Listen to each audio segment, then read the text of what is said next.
آپ اپنے گھر کا بچہ لا کر ہمارے مدرسے میں بٹھاؤ, 4 دن کے بعد وہ جھومنا نہ شروع کرے تو مجھ سے پوچھو. اگر قرآن پڑھنے کے لیے اس کو بٹھایا جائے تو وہ جھومنے لگے گا. یاسین والقرآن الحکیم انک لمن المرسلین. یہ منڈی ہلتی کیوں ہے؟ یہ شیک کیوں ہو رہا ہے؟ یہ پوری باڈی کیوں ہلتی ہے؟ اس کے متعلق ہمارے ایک بزرگ استاد ہیں, انہوں نے فرمایا تھا, میں کبھی یہی سوچتا ہوں پہاڑوں کے اندر اتنی طاقت نہیں کہ وہ قرآن کی امانت اٹھا سکیں, لیکن میرے مصطفیٰ کریم صلی اللہ علیہ وسلم نے وہ بوجھ اپنے قلب پر اٹھا لیا. اب آپ کو ایک بات بتا دوں, حضور صلی اللہ علیہ وسلم نے تو اٹھا لیا, ہم بھی تو تراویح پڑھا رہے, قرآن ہمارے پاس بھی, چھوٹے بچے ہمارے ہیں, قرآن پورا انہوں نے یاد کر لیا ہے, کئی حفاظ یہاں پر الحمدللہ آج ہیں. ہماری تراویح, میں اس کو اپنی خوشبختی سمجھتا ہوں کہ میرے پیچھے الحمدللہ سننے والے پورے حافظ قرآن بھی موجود ہیں الحمدللہ. 3 تو یہاں کھڑے ہیں, اور بھی ہمارے شاگرد بھی یہاں پورے حافظ موجود ہیں. ان کے سینوں میں بھی قرآن موجود ہے پورا. میں یہ پوچھتا ہوں تو کیا ان کے قلب, ان کے دل بھی پہاڑوں سے زیادہ مضبوط ہیں کہ انہوں نے بھی اٹھا لیا ہے؟ بات دراصل یہ ہے, میں اس کو ایک مثال سے بتاتا ہوں. کرنٹ جو ہے, بجلی ایک جگہ کہیں پر سٹاک کی جاتی ہے, جمع کی جاتی ہے, اور اس کے بعد محلے میں ڈائریکٹ والے جو وائر ہے اس سے آپ بجلی کو, اس کے بلب کو لگا کر کے دیکھو یا فین کو لگا کے, فوراً جل کے گر جائے گا, فوراً جل کر کے گر جائے گا. تو بجلی سٹاک جہاں ہوتی ہے وہاں سے پہلے محلے میں ایک ٹرانسفارمر رہتا ہے, اور اس میں کرنٹ آتا ہے اور بٹ جاتا ہے. اس کا پاور الگ الگ ہو کر کے, جتنے پاور کی سپلائی کی ضرورت گھروں میں ہوتی ہے اتنے پاور کا کرنٹ آتا ہے. اس میں بھی 3 فیز ہے, تھوڑا ہائی پاور کا لائن لینی پڑتی ہے, لیکن جہاں سے کرنٹ جمع ہو رہا ہے ڈائریکٹ بڑا وائر کوئی بھی بلب کے لیے, فین کے لیے مفید نہیں. لگاؤ تو سب جل جائے گا, اڑ جائے گا. ٹرانسفارمر سے ٹرانسفر ہو کر کے جو پاور کم ہو کر کے آئے گا, پھر سارے بلب بھی روشن ہوں گے, فین بھی چلیں گے. تو یہ علم الہی سے اترا ہوا قرآن ڈائریکٹ یہ چھوٹے دلوں پر آ ہی نہیں سکتا. اللہ نے اپنے علم پاک کو سب سے پہلے قلب رسول پر اتارا. قلب مصطفیٰ نے یہ اٹھا لیا امانت, اور وہاں سے ٹرانسفر ہو کر پوری کائنات میں جتنے حفاظ ہیں سب کے سینوں پر جاتا ہے. اور ہر حافظ اگر آج قرآن کی امانت کو اٹھایا ہے تو وہ اس کی اپنی محنت نہیں, یہ مصطفیٰ کے بدولت اٹھایا ہوا ہے. نبی پاک صلی اللہ تعالی ہے, اسی لیے سچ فرمایا بریلی کے امام نے, وہ جو نہ ہو تو اگر حضور نہ ہوتے تو پھر یہ امانت کا بوجھ نہیں اٹھا سکتے. جتنوں کے سینے میں ہے یہ سپلائی سیدھے مدینے سے ہو کر آ رہا ہے. ہمارے ایک استاد تھے, بزرگ استاد, وہ فرماتے تھے حافظوں کو آپ دیکھیں کبھی یہ تلاوت کرتے ہیں یا پڑھتے ہیں, قرآن پڑھتے ہیں, مدرسوں میں خاص طور پر جا کر کے دیکھیں ان کے یاد کرنے کا طریقہ. ہم کو کسی نے نہ بتایا اور نہ ہم نے کبھی شاگردوں کو یہ کہا کہ یوں یاد کرو, یاسین والقرآن الحکیم. یہ کیا ہے جھومنا؟ نہ ہم کو کبھی کسی استاد نے سکھایا تھا کہ جھوم جھوم کے پڑھنا چاہیے, نہ ہم نے کبھی کسی سے کہا. لیکن جاؤ کسی بھی مدرسے میں یہ بتایا نہیں جاتا ہے جھوم جھوم کر کے یاد کر, وہ خود ہی جھومتے رہتے ہیں. آپ اپنے گھر کا بچہ لا کر ہمارے مدرسے میں بٹھاؤ, 4 دن کے بعد وہ جھومنا نہ شروع کرے تو مجھ سے پوچھو. اگر قرآن پڑھنے کے لیے اس کو بٹھایا جائے تو وہ جھومنے لگے گا. یاسین والقرآن الحکیم انک لمن المرسلین. یہ منڈی ہلتی کیوں ہے؟ یہ شیک کیوں ہو رہا ہے؟ یہ پوری باڈی کیوں ہلتی ہے؟ اس کے متعلق ہمارے ایک بزرگ استاد ہیں, انہوں نے فرمایا تھا کہ جب قرآن کی پہلی آیتیں اتری تھی غار حرا میں, پہلی آیتیں اقرا سے لے کر علم الانسان ما لم یعلم تک, تو یہ 5 آیتیں جب اتری تھی تو میرے آقا کی پوری باڈی ہل گئی تھی. نبی پاک صلی اللہ تعالی علیہ وسلم جھوم گئے تھے. ان آیتوں کا بوجھ تھا یا یہ اس امانت کا اثر تھا کہ حضور پاک صلی اللہ تعالی علیہ وسلم ہلتے رہے, حرکت کرتے رہے. وہ ہمارے استاد فرماتے ہیں اس حرکت کا اثر آج تک ہے. جو بھی قرآن یاد کرتا ہے خود ہی حرکت کرنے لگتا ہے, وہ اثر آج تک موجود ہے. جو بھی قرآن پاک آج یاد کرتا ہے وہ اسے بتانے ہلانے کی ضرورت نہیں، خود ہی ہلتا رہتا ہے۔ یہ قرآن پاک۔ دوسری بات میرے عزیزو، اس کی تاریخ مجھے آج بتانی تھی، میں نے شروعات یہ بتائی۔ غار حرا سے اس کی آیتیں شروع ہوئی، پہلی 5 آیتیں، پھر سیکنڈ مرتبہ میں 19 آیتیں آئی سورہ مدثر کی۔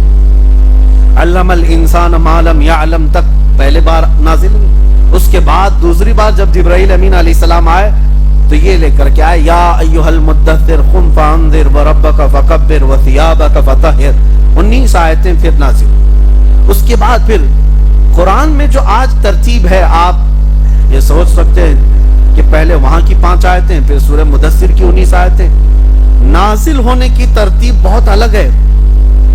قرآن کے نازل ہونے کی ترتیب بہت الگ ہے۔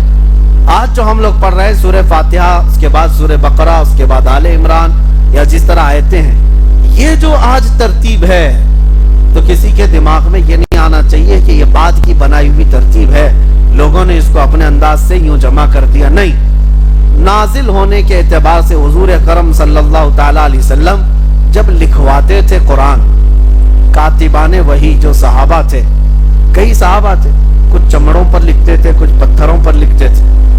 نبی پاک صلی اللہ علیہ وسلم خود فرماتے اس آیت کو یہاں لکھو، اس آیت کو یہاں لکھو۔ تو حضور اکرم صلی اللہ علیہ وسلم خود بیان فرماتے، اسی اعتبار سے یہ سورتوں کی ترتیب بھی رکھی گئی اور آیتوں کی ترتیب بھی رکھی گئی، یہ ہماری بنائی ہوئی نہیں ہے۔ اس لیے کہ میں کل ہی ایک پاکھنڈی کسی پنڈت کو سن رہا تھا، وہ کہہ رہا تھا کہ قرآن میں ایک خلیفاؤں نے گھسپیٹ کیا ہے، داخل کر دیا ہے، اور اس اعتبار سے قرآن بھی کوئی اپنے اوریجنل صورت میں تھوڑی نہ ہے، وہ ایسا ہے کبڑا ہمیشہ یہ سوچتا ہے کہ پوری دنیا کبڑی ہے، بیچارے کے پاس تو کوئی ڈھنگ کی چیز ہے نہیں، اگر کوئی چیز پیش کرے تو کتابوں کا کوئی اتا پتہ نہیں۔ بہت ساری کتابیں، میں چیلنج کے ساتھ کہتا ہوں، دنیا میں موجود آج جتنی مقدس کتابیں لا کر کے دکھاؤ، کوئی بھی تحریف و تبدیل سے محفوظ آج تک نہیں، سب بدلی ہوئی ہیں، انہی لوگوں نے بدلا ہوا ہے، کوئی بھی محفوظ نہیں۔ اب قرآن پاک جو محفوظ ہے، ان کے پیٹ میں درد ہے، کہتے یہ ایک ہی چیز کیسے محفوظ ہے؟ اس کے لیے زبردستی شوشے چھوڑتے ہیں کہ یہ بھی ہو سکتا ہے خلیفاؤں نے گڑھ لیا ہوگا، ڈال لیا ہوگا اندر، اس میں داخل کر دیا ہوگا، تو یہ پوسیبلیٹی پہ بات کرتے ہیں، ہو سکتا ہے، ہو سکتا ہے، ہو سکتا پہ تو ہم ان کو یہ کہہ سکتے ہیں آپ عورت ہو سکتے ہیں، ہو سکنے میں تو پوسیبلیٹی کسی بھی چیز کی بات کر سکتے۔ دلیل ہے آپ کے پاس کوئی کہ قرآن کو کسی نے بدلا تھا یا اپنے انداز سے داخل کیا تھا؟ ایک خلیفہ نے، ایک بادشاہ نے، ایک حاکم نے، بہت سارے زمانے آئے لیکن دلیل ان کے پاس ہے ہی نہیں۔ میں آپ کو ایک مثال بتاتا ہوں، ایک بھی اگر انکاری 1400 سال میں مل جائے کہ قرآن جیسا رسول اللہ کے زمانے میں نازل ہوا تھا، یہ ویسا نہیں کچھ الگ تھا، لا کر کے دکھا دیں، ایک بھی 1,20,000 صحابہ آخری حج میں میرے آقا کے ساتھ تھے، اس کے علاوہ اور بھی صحابہ تھے، 1,50,000 کے قریب صحابہ۔